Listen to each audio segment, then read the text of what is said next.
After my wife cheated on me, we agreed to have an open marriage, allowing her to see other people for 10 years. But when I developed feelings for a coworker, my ex-wife went berserk trying to sabotage it. I'm 47 years old and married to Lisa, who's 42. We've been together for 17 years, but our marriage hit a rough patch about 10 years ago when I found out she was cheating. She confessed that she'd fallen out of love and wanted an open marriage. We have two kids. One was a toddler and the other an infant at the time. It was a tough blow for me. Lisa's idea of relaxing was bringing different people into our bed, which was hard for me to accept.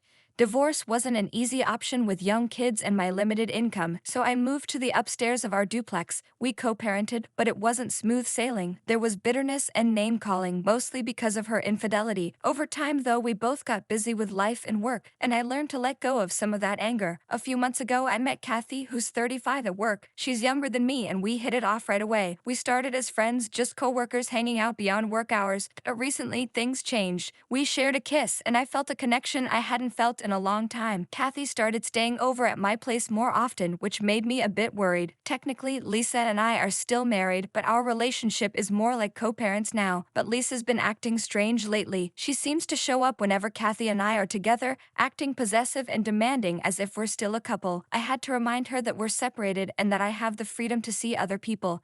She's been at it for years, and it's hard to put into words exactly what she's been up to, but let me give it a shot. One day, Kathy and I were having dinner in my kitchen when Lisa suddenly showed up and asked if she could join us. It was incredibly awkward for both Kathy and me. We exchanged surprised looks as Lisa sat down with her plate without waiting for an invitation. We tried to make conversation, but it felt forced and insincere. Our dinner was ruined by the tension, but I tried to give Lisa the benefit of the doubt, thinking maybe she was just trying to fit in. Then there was another incident where she acted bossy, trying to assert her rights as my wife. Kathy and I were upstairs watching a movie when Lisa barged in and demanded that I come with her. When I asked what was wrong, she said our younger child needed help with a science project. I was taken aback because we had divided the schoolwork for our kids. I helped the older one and she helped the younger. I told her I'd already done my part and this was her responsibility. She flew into a rage, accusing me of neglecting our child. It escalated into a heated argument between Lisa and me, leaving Kathy feeling uncomfortable. After that incident, Kathy told me she wouldn't be hanging out at my place anymore, although we could still meet at hers. But here's the thing, why should I have to compromise my life when I've never interfered with hers? She's been living her life however she wants, bringing various people into our home without any consideration for me, but I chose to ignore it. However, now that I've found someone to connect with, Lisa is deliberately trying to sabotage it. I confronted her recently, and she denied any intention of breaking us apart. She refused to admit that her behavior had changed and dismissed my concerns as overthinking. I warned her that if she continued interfering, I would consider divorce. Tears welled up in her eyes as she apologized, claiming she didn't mean to disrupt us. She said she was anxious about our son's project and busy with work, which is why she asked for my help. I told her that her actions felt like gaslighting, not a genuine plea for assistance. She then called Kathy to apologize and invite her over. Kathy accepted but made it clear she preferred meeting me elsewhere. Now I'm in a dilemma. I want to end things with Lisa, but I'm afraid she'll sabotage my budding relationship with Kathy. I'm considering divorce, even though I initially hesitated because I didn't want my children to choose between us. Now I wonder if I should prioritize my own happiness over everything else, even my children, but I'm unsure if Kathy will wait for me if I delay. I'm still angry at Lisa for suggesting an open marriage, and I regret not standing up to her. I apologize for the confusion and missing details earlier. Here's the full story from about 10 years ago, shortly after the birth of our younger son. She kept pushing me away, claiming she wasn't ready for intimacy due to the physical toll of pregnancy and breastfeeding. I respected her feelings, but I could sense her emotional distance growing. When I suggested couples therapy, she brushed it off, blaming it on postpartum issues that would supposedly resolve on their own. After nearly a year of frustration, I confronted her, insisting that we address the underlying issues together. She tried to deflect, accusing me of insensitivity, but this time I refused to let it go. I eventually discovered the truth by snooping through her phone, although most of the evidence had been deleted.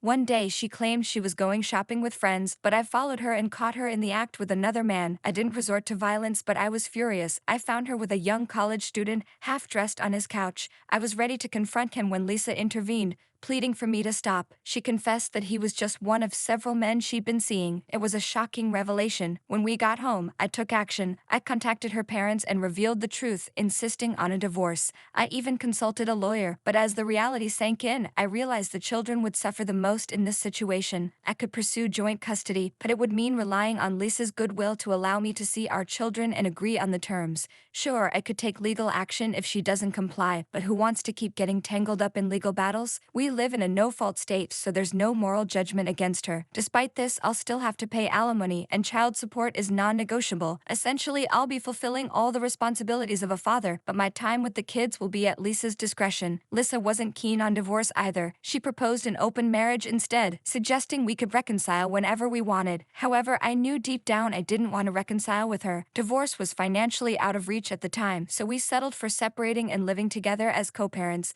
While she insists on calling it an open marriage, I see it as a failed plan, and we've effectively been separated for the past decade. In the last 10 years, Lisa has had numerous partners, although she claims they were casual flings. I suspect at least 3 of them were more than just physical, as they visited our home and went on vacations and hikes together. It was incredibly difficult for me to witness her infidelity and then see her with multiple partners in our own bedroom. We lived in a duplex house, and I moved to the guest bedroom upstairs to distance myself from the chaos. The layout of the house was originally designed for a family with a grown son living upstairs, but when they sold it to us, it became our family home. The ground floor had the main entrance opening into a living room, a sizable closed kitchen with dining space, a master bedroom, and a storage room that we converted into our children's room. Upstairs, there was another bedroom of equal size to the master, along with a spacious area that we turned into a library for reading and hosting gatherings. This space led to a small terrace on the roof, giving me a vantage point to observe what was happening below. Despite my initial desire to shut myself off from the chaos, I stayed vigilant for the sake of my children. At first, I attempted to distract myself by diving into the dating scene, but after a few months, I realized it wasn't fulfilling. Instead, I focused on more meaningful activities like joining a badminton club and working on my physical fitness. I'd also rekindled my passion for sports by participating in weekend field games and joining a hiking club that organized solo hikes. These experiences were exhilarating, and I continued with them for a couple of years, gradually reducing my involvement over time. While I've had casual hookups over the past decade, there have been no emotional connections or long-term partners, but with Kathy, it's different. I feel genuinely happy around her, and I'm considering giving love another chance. However, complications arise as Kathy refuses to come to my place, leading to concerns about distance creeping into our relationship. I'm torn between Kathy and my children, struggling to make a decision that feels right for everyone involved.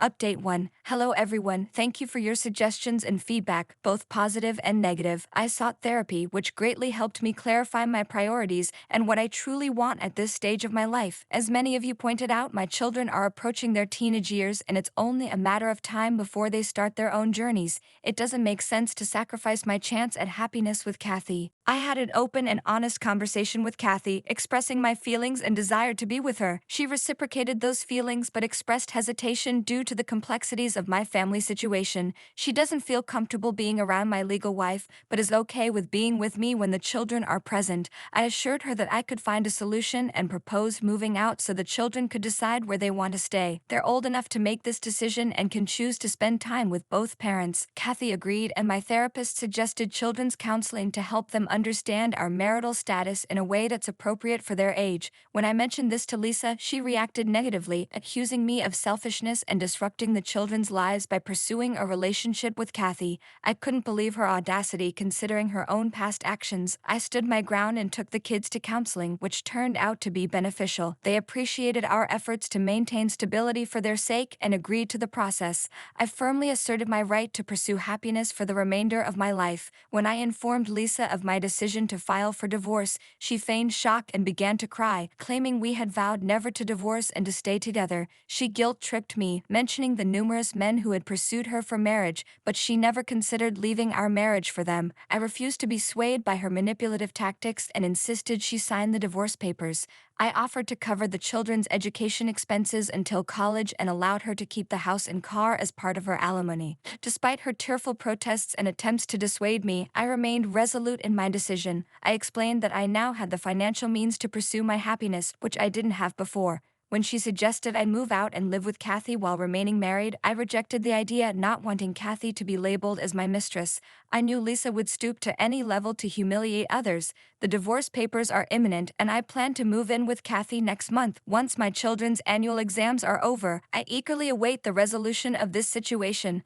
Update 2. Lisa's true nature was revealed during my recent vacation with the kids. Seizing the opportunity, she approached Kathy and tearfully pleaded with her to step aside, claiming that her involvement was tearing our family apart and causing our children suffering. When Kathy remained steadfast, Lisa resorted to maligning our relationship, labeling Kathy as a mere fling. Lisa's actions showcase her cunning and cruelty, as she is well aware of my financial constraints as a single parent. Kathy refrained from contacting me despite Lisa's hurtful remarks, displaying remarkable composure and security in herself. She had the hotel number where I was staying, but she respected my space and didn't disturb me. This is one of the many qualities I admire about her, her ability to remain steady and confident, even amidst my complicated situation. Upon learning of Lisa's malicious actions, I confronted her with the fury she deserved. I regret not doing so earlier to rid her from my life. Her entitled behavior had reached its limit, and I refused to tolerate it any longer. I've moved out of the house, and my children have chosen to stay with me. While we search for a larger home to accommodate them, they're currently staying with their grandparents. Lisa threw tantrums during my departure, resorting to guilt-tripping, yelling, gaslighting, and pleading for another chance. However, I made it clear that our relationship ended a decade ago and I've moved on. I love Kathy and am committed to spending my life with her. Despite Lisa's initial resistance, she eventually agreed to sign the divorce papers after receiving a legal notice threatening legal action for damaging a legal document. Since then, I've refrained from contacting my soon-to-be ex-wife. I've picked up my children twice but have avoided entering the house. For those who asked, my children are now 11 and 13 years old enough to understand the divorce and separation. Update 3. I'm thrilled to announce that my soon-to-be ex is now officially my ex-wife. The divorce is finalized and my children have moved in with me. It's a new chapter in our lives and I'm grateful for the support and understanding from all of you. However, they will still visit their moms every 2 weeks or whenever they wish. The past month was chaotic as we rented a new house and moved our belongings. We deliberately kept the children's decision to move in with me a secret from Lisa until we secured the new place. We knew she would react explosively, so we wanted to minimize the drama. The children initially planned to sneak out with me when Lisa wasn't around, but I opted for a legal approach to avoid any additional conflict. According to our divorce agreement, we must give each other a 3-day notice if we want to take the children for more than 2 days. So I informed Lisa that the children wanted to live with me and that I would be coming to pick them up in 3 days. As expected, she panicked, but thankfully, she didn't resort to violence. Instead, she emotionally pleaded with the kids, apologizing and begging them not to leave her. She succeeded in persuading the younger one to stay with her, but the elder one remained steadfast in his decision to move out. When the time came to pick them up, both boys were ready with their belongings. I hugged them both tightly and took them to their new home, without pressing them for details about their conversation with their mom. Kathy and I are doing our best to make them feel comfortable in our house, involving them in setting up their new room according to their preferences. It's a challenging time for them, and we're trying to minimize any further distress. I had anticipated Lisa's final attempt to salvage things, but she seemed resigned by then, sitting there, tears streaming down her face. She held onto the boys tightly, expressing her regrets and assuring them of her love, telling them they were welcome to return to her whenever they wished. Then she timidly asked if I had a moment for coffee. Her request sounded sincere, so I agreed. Her tone was remorseful as she apologized, and this time it felt genuine. She admitted her mistakes, acknowledging her previous behavior as selfish and narcissistic. She confessed that she had taken me for granted and underestimated Kathy's significance in my life. As I prepared to leave, she approached me for a hug and I reciprocated. It was the first time we had hugged in a decade. I couldn't quite process my emotions in that moment, and even now after our conversation, I feel numb. The past 6 to 7 months have been transformative for me, and I know it will take time to fully comprehend everything. I'm neither happy nor sad. I'm just trying to come to terms with it all. Thank you for all the support. I'll keep you updated if there are any further developments. Now on to the next story. My wife cheated on me with her own cousin, so I exposed their affair to the entire family and divorced her. We had known each other our entire lives before getting married, a sweet tale of childhood friends turned lovers. When we started dating, she was my first kiss and I thought I was hers. We grew up as neighbors, sharing countless childhood memories. I was familiar with her family and she with mine. Everyone always joked about how they knew we would be together forever. After graduating college, we got married and started planning our future. We even bought a house for my uncle in our hometown to stay close to our families. A couple of years later, we decided to start a family, and we were blessed with twins. Life seemed perfect. One evening, out of the blue while watching TV, my wife asked me if I regretted not being with another woman. I assured her that I didn't. While I've been attracted to other women, the thought of being unfaithful never crossed my mind. I loved my wife deeply and she was the only one for me. When I asked her why she brought it up, she explained that she had just been thinking about it and was worried I might grow bored with her. We brushed it off and continued watching our show. During her teenage years, her aunt went through a bitter divorce and stayed with my wife's family for a while. Her aunt later married a man with 2 children around our age, Paul being one of them. Paul was a bit of a troublemaker back then, known for wild parties and casual relationships. Despite his antics, he was always the life of the party. As an adult, he had settled down, except for his struggles in maintaining relationships. When he went through a tough breakup, my caring wife reached out to him, offering support by making him dinner and lending a listening ear. I stayed back, not wanting to overwhelm him further. I never anticipated anything happening between them. When she returned home that night, she was unusually evasive about her encounter with Paul. Her reluctance to share details struck me as odd, but I didn't suspect anything inappropriate at the time. However, in hindsight, her behavior seemed tinged with guilt. She went out of her way to be extra kind and attentive, showering me with my favorite meals, small surprises, and constant compliments. It felt like she was overcompensating, like a child trying to make amends for breaking something they shouldn't have been playing with. About a week later, she went to see Paul again, claiming she was taking him some food to ensure he ate healthily. When I offered to accompany her, she insisted it was better if she went alone, citing his emotional state. While she visited Paul, I stayed home to put the kids to bed. As the weeks passed, her visits to Paul became more frequent.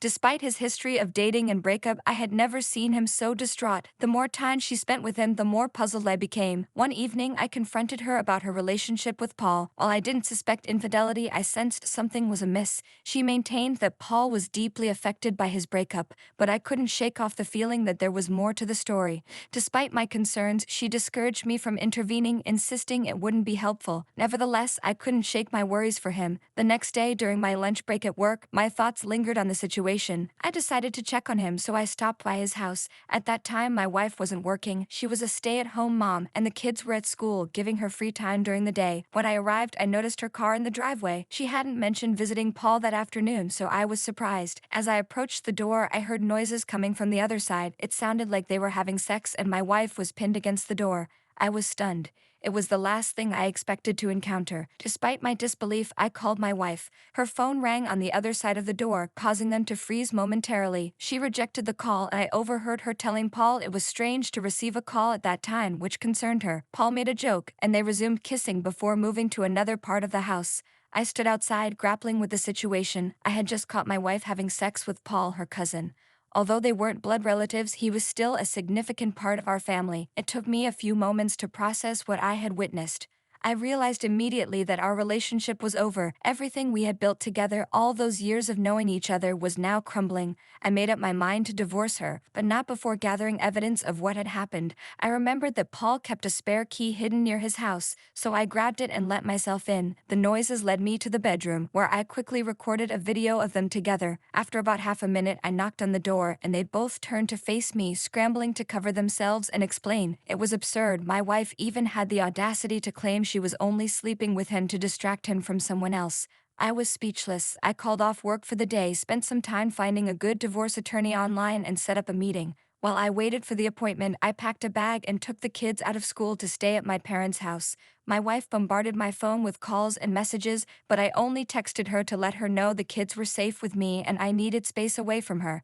The next time I saw her, I served her with divorce papers, but serving her with papers wasn't enough. She had cheated on me with her own cousin, tearing our family apart. I wanted to expose what she had done, so I crafted a heartfelt Facebook post explaining our divorce and sparing few details. The response was overwhelming. Family members and friends condemned her actions, and our small community was quick to judge. Both my wife and Paul reached out, begging me to take down the post as they faced a barrage of hateful messages. I refused. They were ostracized from family gatherings gatherings and lost many friends. Word spread quickly in our tight-knit town, making it harder for Paul to find new relationships. In the divorce settlement, I was awarded the house and all our assets since I had purchased them. My wife received no spousal support, and I have primary custody of the kids until she finds a job.